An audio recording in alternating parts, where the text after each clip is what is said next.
acerca del corazón puro. No es fácil. Hay que pelearlo. Hay que trabajarlo. El corazón puro no es así. Vaya a la Biblia. ¿Qué es lo que dice la Biblia acerca del cristiano? Primeramente dice que lo ha enviado en medio de ¿quién? De lobos. Y si estamos en medio de lobos, ¿para qué es? Para que usted se recomende. Para que usted luche y pelee por estar vivos. ¿Verdad? Cuando vamos al libro de Job, Job, Dios lo reconoce como un hombre justo. Y le dije a sí mismo a Satanás: tú no has considerado mi siervo Job, que no hay otro como él, varón temeroso, de todas las cualidades las tenía Job. Pero ¿qué le pasó a Job? El diablo lo atacó. Y la mujer lo botó. Y le dijo: maldice a tu Dios y muere. ¿Y qué le dijo? Nosotros todos queremos seguir el bien de Dios, porque dejé de maldecir a Dios. La prueba es lo que nos ayuda a purificar nuestros corazones. La prueba es lo que nos ayuda a nosotros que ese corazón fluya el alimento y la vida cristiana. Si nosotros, dice el Señor, que Él nos ha mandado en medio de lobos, y dice esta palabra: orad y velad. Orad y velad. ¿Para qué? Para que no caigan en tentaciones. Estamos en un mundo lleno de pecado y de maldad. El diablo acecha y el pecado acecha, y vivimos en una carne, como decía hace un momento, la carne es enferma. Es enferma. ¿Por qué digo que es enferma? Porque todo le atrae. Y lo que usted no quiere es eso. Cuando usted, el médico le dice no puede comer esto, entonces eso es lo que le gusta. Eso es lo que le llama la atención. Las cosas prohibidas son las que llaman la atención, ¿no? Y por eso son las tentaciones que tenemos, porque estamos en medio de esa tentación. Entonces, para llegar a ese corazón perfecto y puro, hay que luchar. Hay que sufrirlo. Hay que sufrirlo. Y hay que llegar, aunque sea lastrando, hay que llegar. Como la historia que habla Pablo, hay muchísimas historias del corredor, del atletismo. Y dice Pablo que el que corre debe correr legítimamente.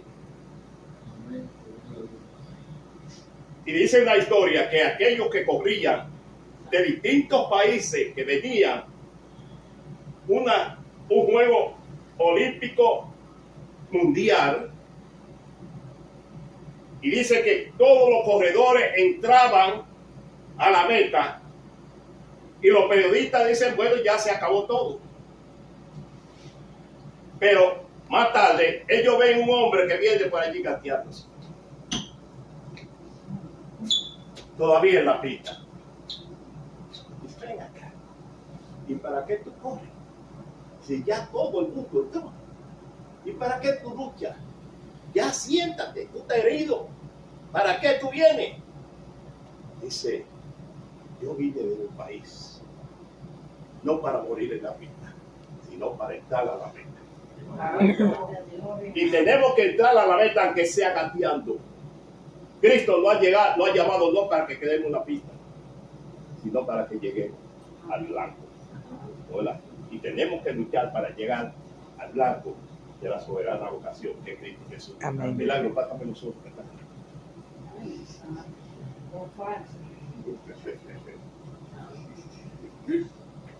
Vamos a buscar el libro de Juan. Gloria a Jesús, gloria. Te adoramos, Dios. El libro de Juan, para que ustedes vean que no es poco la lucha que tiene el cristiano. Gloria al Cordero de Dios. Yo los voy a invitar a leer su libro, el libro de Juan, el capítulo 21 del Evangelio según San Juan. Capítulo 21 del Evangelio según San Juan. Y vamos a leer del versículo 3 al 5. Capítulo 21 del Evangelio según San Juan, versículos de 3 al 5. Vamos puesto de pie, por favor. Después de 100 muchos datos. Y leemos en el nombre del Padre, del Hijo y del Espíritu Santo. Amén. Amén. Simón Pedro le dijo: voy a pescar. Ellos le dijeron: vamos nosotros también contigo. Fueron y entraron en una barca, y en aquella noche no pescaron nada. Cuando ya iba amaneciendo, se le presentó Jesús en la playa, mas sus discípulos no sabían que era Jesús. Y él le dijo: hijito, ¿tenéis algo de comer? Le respondieron: no. Que Dios bendiga su palabra. Y alguien de Dios puede sentarse.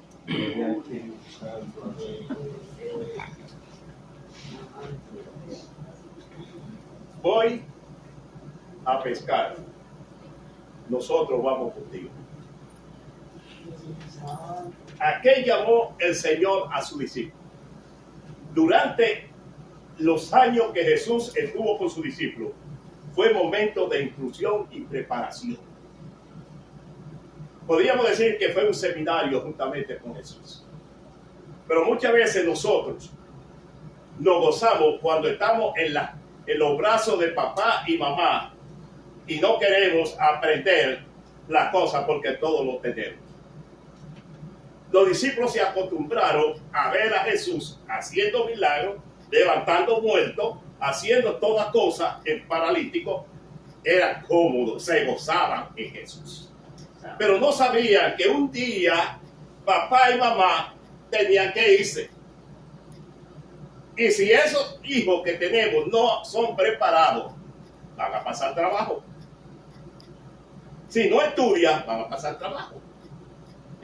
Entonces, cuando Jesús preparó a su discípulo para el día difícil que había de pasar, lo preparó de tal manera que le dijo: ustedes van a echar fuera demonios. Ustedes van a pisar la cabeza a la serpiente. Ustedes van a hacer esto y van a hacer lo otro. Van a ser hombres y mujeres poderosos en el Señor. Pero ¿escucharon eso? Era muy fácil.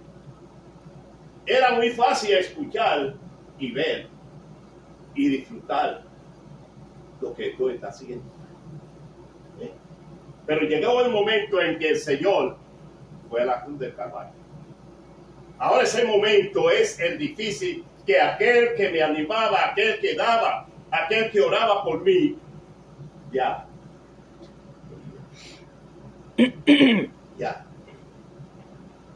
no está. Recuerden que Pedro, uno de los discípulos del Señor, aquel hombre que le dijo a Jesús, cuando el Señor preguntaba: ¿quién dicen los hombres que es el Hijo del Hombre? Y empezaron los discípulos a dar opiniones. Pero él se le preguntó a ellos: ¿quién dicen ustedes que yo soy? Y Pedro se levantó y dijo: tú eres el Cristo, el Hijo del Dios viviente. Bienaventurado eres, Pedro, que no te lo reveló ni sangre ni carne, sino mi Padre que está en los cielos. Y tú eres Pedro, y eres ella. Gloria a Dios. Y sobre esta roca yo voy a edificar mi iglesia. No es sobre Pedro, como dice el coro, no es sobre Pedro, sino sobre la roca, sobre la palabra que tú has dicho en este momento. Ahí yo voy a edificar mi iglesia. Esa es la palabra. Pedro estaba preparado. Pedro tenía, y no solamente Pedro, sino todos los discípulos estaban preparados para salir al campo y llevar el mensaje, la palabra de Dios. Y el mismo Jesús le dijo, id por todo el mundo y predicar el evangelio a toda criatura. El que creyere será bautizado. Amén. Ese es el mensaje del Señor a sus discípulos. Por eso el Señor lo preparó. Hizo apóstoles, hizo evangelistas, hizo misioneros, hizo pastores, hizo maestros, hizo de todo para que no faltara en la iglesia. Estaban preparados ellos para llevar el mensaje y salir al mundo a predicar la palabra. Pero una de las cosas es, hermano, que nosotros somos hombres y mujeres olvidadizos. Olvidamos la luz. Olvidamos el mensaje. Olvidamos la exhortación que el Señor nos dio. Y es aquí que nosotros entonces, ¿qué hacemos? ¿Qué hacemos? En el momento que el Señor se va, en el momento que el Señor se retira, que para ellos ya el Señor se había ido, pero el Señor le dio un mensaje.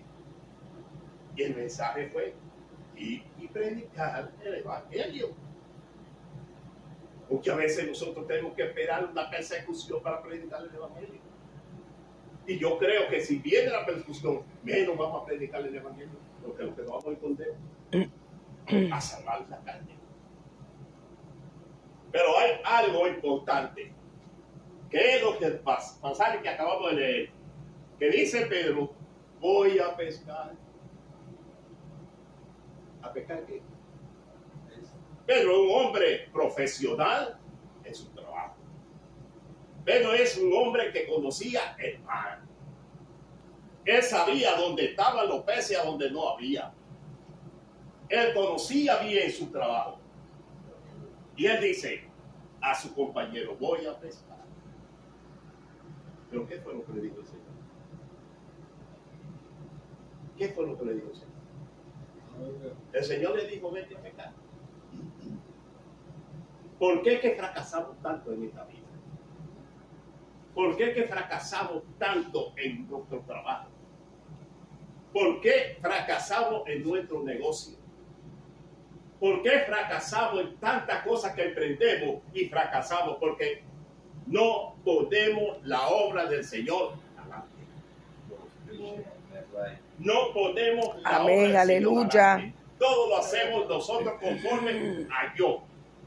Santo. A mí. Quiero hacer un negocio, quiero comprar una casa, quiero hacer esto y quiero hacer lo otro. No buscamos primeramente la dirección del Señor. Aleluya. Y aquí que la obra del Señor, todo lo que hacemos, lo va a amar. ¿Y por qué? Porque no buscamos la presencia de Dios. Entonces es ahí donde Pedro y Juan y todos aquellos hombres, pecadores, que van al mal, todo les salió mal. Eran diestros. Eran hombres que sacaban, que vivían de eso. Ahora, voy a pescar. Nosotros vamos contigo. Nosotros vamos contigo. Y salieron. Pasaron la noche. ¿A qué hora irían ellos? Se tiraron en la. Pasaron la noche buscando peces. Los peces, pero no comieron ninguno. Había peces en el mar, pero no encontraron uno. Y dice la palabra que ellos, tristes, acongojados, cansados por el trabajo que habían hecho en balde. Dice la Biblia que se acercó un hombre. Se acercó un hombre que ellos no conocieron. Y muchas veces el Señor está al lado de nosotros para aconsejarnos y ayudarnos. y no lo conocemos. A veces el Señor quiere hacer algo con nosotros y no lo conocemos ni lo dejamos hacer. Por eso es que tenemos que estar siempre en la oración y en el contacto con Dios. En la brecha, como dice mi esposa, la brecha. Buscando siempre la presencia de Dios. En el altar familiar no salir sin antes conectarme con Dios. Buscar a Dios mientras pueda ser hallado. Amén. Llamarle en tanto que está cercano. Hay que buscar al Señor todo el mundo. Aleluya. Y ahí que los discípulos olvidaron esa palabra. Olvidaron esa relación que tuvieron con el Maestro, con el Señor. Y se apartaron cada uno a su trabajo. Ya se terminó. Hermano, no se ha terminado. Empieza. Aleluya, gloria a Dios. Empieza. Santo. Y ahí que empezaba el trabajo. Pero ellos se fueron a su trabajo, a lo suyo. El Señor le dice, ¿tenéis algo de comer? No, Señor. Hemos pasado la noche en vela. Hemos pasado la noche y no hemos conseguido nada. No hay nada que comer. ¿Por qué no hay nada que comer? Si los peces están ahí. ¿Por qué no lo encuentras? Si Pedro es un hombre y todos los que están ahí en el mar son hombres diestros, hombres que conocían. ¿Por qué? El Señor le dice, mira la red, a la derecha. Dice que tiraron la red diciendo, en tu nombre lo vamos a hacer, porque ya nosotros sabemos que no hay nada. Pero como tú dices que la tiremos, la vamos a tirar en tu nombre. Y dice la Biblia, la palabra de Dios, que las redes se llenaron y tomaron tantos peces que las redes se rompían. Y habla por un número, habla de un número que cogieron 153 peces grande, habla de grande. Nunca fue tan chiquito. Yo no sé si yo te he contado, pero el Señor no te he contado. 151, creo, grande, sin contar los pequeños. Y la red, 12. Aleluya. Y dice que ahí fue el gran milagro del Señor. Ahí el Señor quiere darse a conocer a su Hijo. Ahí ellos se dan cuenta que era el Maestro. Ahí se dan cuenta que es el Señor. Y ahí donde empiezan a temblar y a claudicar. Aleluya. Y a pensar en lo que habían hecho y que el Señor le había dicho. Y lo que ellos estaban haciendo, que se retiraron, no obedecieron a la palabra de Dios. Y eso es lo que muchas veces nos sucede a nosotros. Hemos hablado mucho sobre el corazón roto y el corazón lleno de amargura y el corazón puro. Hay que buscarlo. Pedro, recuerden que Pedro negó al Señor. Ahora el Señor se dirige a Pedro. Pedro. No sé si era que Pedro era el líder, pero se dirige a Pedro. Pedro, hijo de Jonás, ¿me ama? Ahora, ¿a qué amor se refiere el Señor? El Señor se refiere a un amor agape. Pero Pedro lo piensa en un amor fileo. No un amor agape. ¿Por qué Pedro lo piensa así? Porque él hemos visto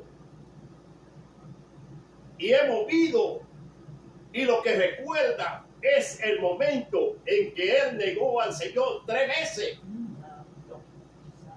Y con tristeza, él le dice, Señor, sí, te amo. Pero le dice la segunda vez, Pedro, hijo de Tomás, ¿me ama más que esto?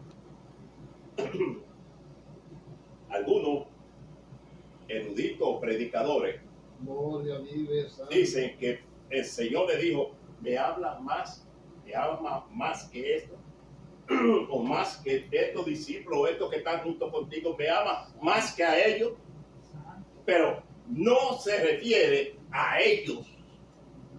El Señor dijo, me ama más que esto, me ama más que tu trabajo, Santo.